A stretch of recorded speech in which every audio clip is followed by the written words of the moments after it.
the hood, champion boxing and sports. In boxing, you find a way to win and you find a way to lose. Earl Spence and Canelo, these two guys are looking to, one's already writing history, and Canelo, Earl Spence is looking to follow in those footsteps. He's even talked about going up 1 or 2 weight classes and try to unify divisions. Earl Spence and Canelo have a lot in common. The one thing these guys have in common is their confidence. They both ooze confidence, and with confidence breeds success. And I think that has a lot to do with why these guys are doing what they're doing.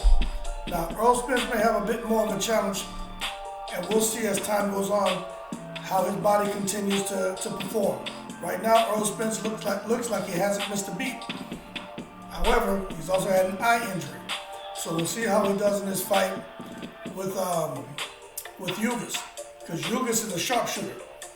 Earl Spence has the high guard. So if Earl Spence can preclude Ugas from getting that jab off, getting those power shots off, and protect that eye, I think what we'll see is Earl Spence go on to get a unanimous victory.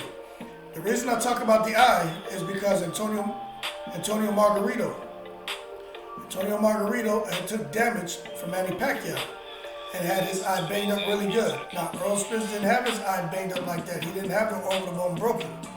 But the fact is he had damage to his retina. And once they have that damage there, it's like having a clean break.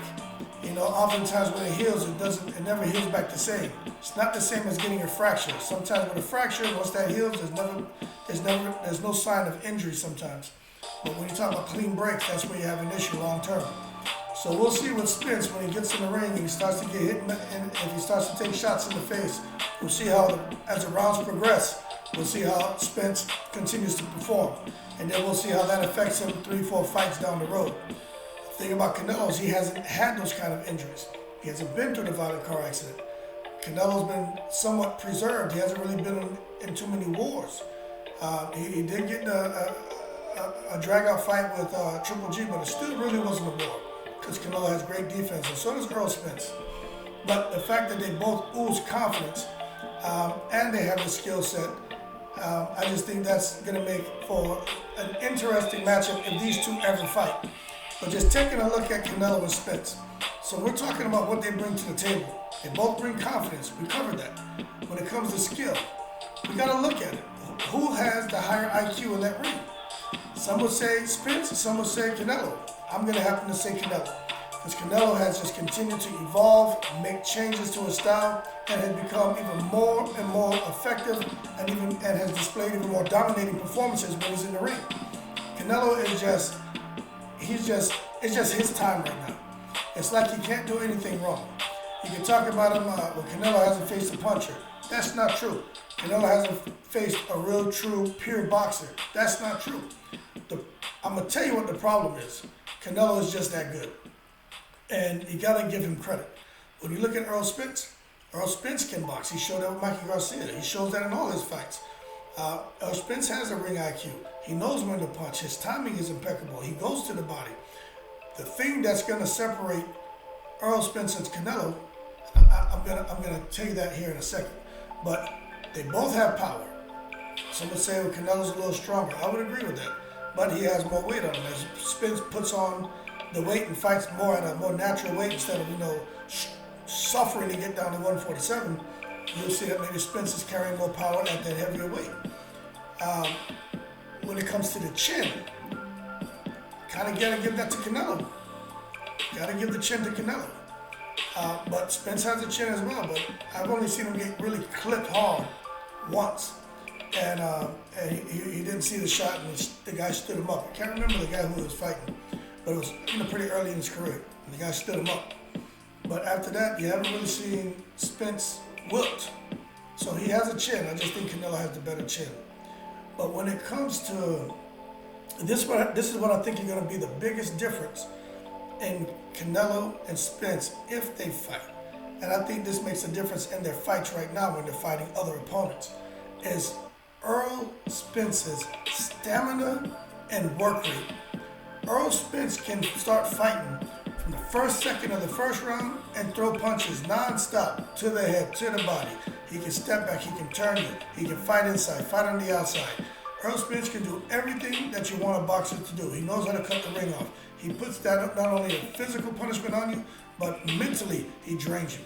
And let me tell you, for those of you who have been boxed, when you're in the ring and you start getting tired and this guy's just coming and coming, he's not even hitting you. There's no physical damage happening, but you're taking mental damage and you're becoming physically exhausted as a result of the mental damage that you're taking in that ring, knowing this guy's not stopping. So what ends up happening is inevitably you end up quitting or you end up just getting knocked out, because you will at some point will tell yourself in that fight, I got this, this is easy. Or you're going to tell yourself, I'm in trouble. I'm in trouble. And you've heard, in the boxing community, sometimes swim without getting wet, find a way to win. That ring gets small real quick. Reality comes to you real fast. You hear all these different sayings. And that's what happens when you're in there and you start to lose that fight mentally, because you know the other guy is just not going to stop it. You can't damage him. So I think that would make probably the biggest difference when it comes to Earl Spence and Canelo if they fought. But Canelo has the power, and I'm not sure if he clips Spence, how Spence will react. But I think it will be a lot closer than what people think. And I would have to, you have to favor Canelo because he's finding a way to win. But when you talk about Earl Spence and his work rate and his nonstop body attack and just his ability to box, these guys have had, especially Spence has had a stellar amateur career, and that has paid dividends for him in the professional ranks. So you gotta give him credit. Gotta give him credit. And I get it. Everybody wants to say Canelo's the top dog right now because he is. Even Spence will say that. But when you start talking about matchups stylistically, Spence isn't Amir Khan. Spence isn't Carlos Baldomir. Spence isn't Caleb Plant. Spence is going to come in there and he's going to make things interesting. When Canelo wants to rest, he's not going to let him rest. When Canelo wants to kind of bounce out side to side and move around the ring, and these are things Canelo does to get his win and to give himself some time. You'll see him always resetting. Spence isn't going to let him do that. When Canelo goes back, Spence is going to step with him. When Canelo goes to the right, Spence is going to step with him, cut him off, throw shots to the body, get in close, get inside of his punches, so Spence can get his shots off on the inside. Plus, I think Spence may have a longer reach. Now, I'm not at all a Spence cheerleader. I'm not a Canelo cheerleader. I'm not a Spence hater. I'm not a Canelo hater.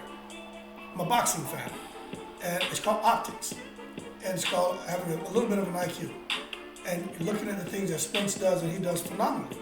And Canelo does. You know what Canelo does phenomenally? It's not necessarily getting on the inside and fighting. He sets traps, and then he explodes. And that's going to be a huge issue for anyone he fights, including Spence. But as for Spence's trainer, Derek James, to develop the right plan of attack going into a fight with someone on Canelo's level, a fighter of that caliber. So Spence has gone on record to speak very highly of Canelo recently, saying that he feels Canelo is so good and he has a type of chin that Canelo could become the first undisputed champion in 2 weight classes, because that's never happened. Now, Canelo probably could do that. We could say he's pick and chose his opponents, and there's an argument for that. But conversely, he's fighting champions. So if the champion's weak or not, it's still a champion. You can't come and knock Canelo because he didn't go fight the killer of the division, but he fought a champion. So no fight in boxing is easy. But there are some opponents, but stylistically, it is what it is.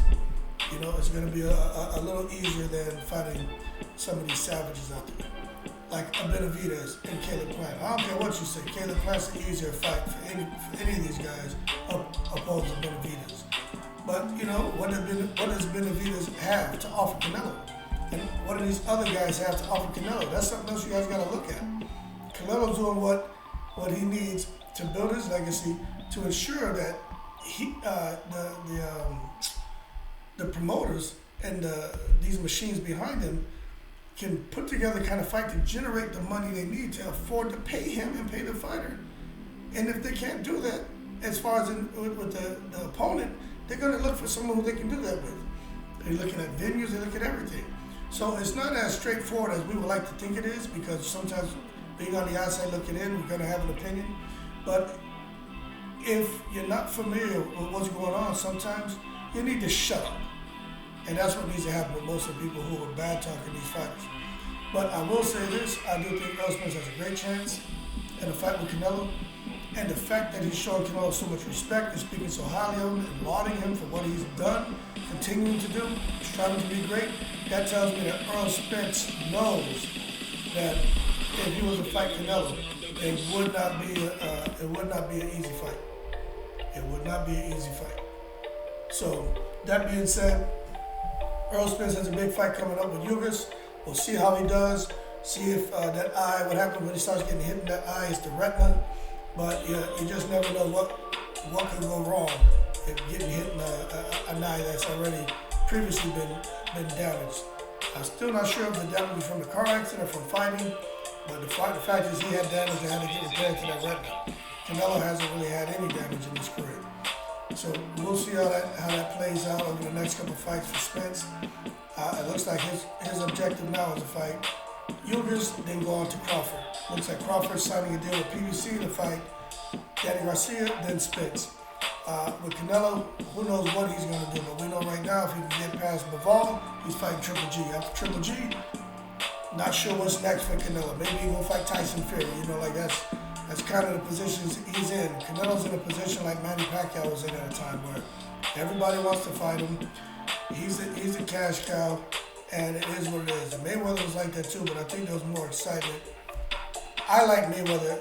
He was always excited, but people more gravitate to Pacquiao when it comes to this matchmaking and stuff because Pacquiao brought so much excitement. And I think there was a lot more money behind Pacquiao in some instances. But Mayweather just in the category of his own, and I don't think he was appreciated enough. And I wonder how, because Pacquiao was selling out. Mayweather had the right dancing partners to sell out venues and to make the type of money he made. And Mayweather always says he didn't have any sponsors. Mayweather would get paid things for certain sponsorships and wearing things on his shorts and other things behind the scenes. But Mayweather made a lot of money and he brought a lot of views and he brought a lot of numbers in pay-per-view. But I still think Manny Pacquiao, if you take Pacquiao and put him up against any opponent, he would have sold out any stadium in his prime. With Mayweather, you put him up with any opponent, he wouldn't have been able to sell out all those venues as consistently as Pacquiao. That's what I'm trying to say. So Mayweather did do big numbers, he did make a lot of money, but I think if Mayweather in certain instances didn't have the right dancing partner, I think he would have struggled to fill in venues. And then when it comes to Manny Pacquiao, I think, and I'm talking about both of them at their primes, I think it wouldn't have mattered with Manny Pacquiao. He would have been filling out stadiums no matter what. Because they both had crossover appeal, but I just think Manny Pacquiao had more fanatical type fans. And anyone who was Asian for the most part, especially the Filipinos, they were coming out to support Manny Pacquiao. Sometimes Floyd had people who hated on him because they didn't like, his personality, but I like Floyd. Floyd earned his right to be passionate, to speak highly of himself, and to be confident. And he had a right to talk about his experience in boxing. And so, to me, no one has a right to say that he's wrong for anything that he did or that he said. And no one can say that about Pacquiao. With that being said, that's my 2 cents. Spence and Canelo, I think, in a couple of years, that fight's going to have to happen. Especially before a guy like Spence starts to get up there in age, Canelo gets up there in age, and if they can continue to keep winning. I don't know. Let me know your 2 cents. And as always, shout out to all the veterans. Love all, hate none. Y'all keep safe. And I'm in the breeze.